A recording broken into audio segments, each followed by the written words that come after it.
சிவகங்கை மாவட்டம் சிங்கம்புணரி அருகே போக்குவரத்து காவலர் ஒருவர் மூதாட்டியை பிளாஸ்டிக் பைப் கொண்டு தாக்குவதாக வீடியோ வெளியாகி அதிர்ச்சியை ஏற்படுத்தியுள்ளது.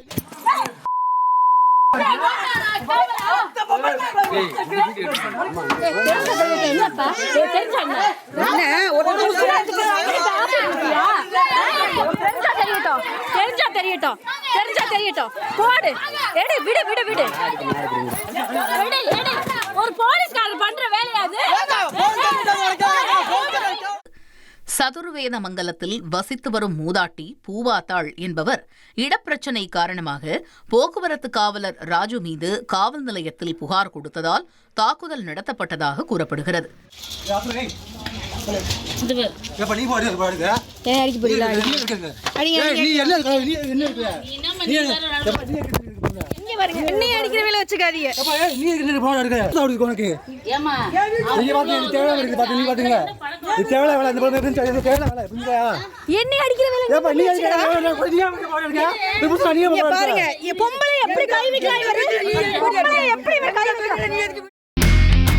இனி செல்லும் இடமெல்லாம் செய்தி. தந்தி டிவியின் வாட்ஸ்அப் சேனலை ஃபாலோ பண்ணினா செல்ல இருக்கும் இடமெல்லாம் செய்தி. இதோ QR கோட் இப்பவே ஸ்கேன் பண்ணுங்க, ஃபாலோ பண்ணுங்க.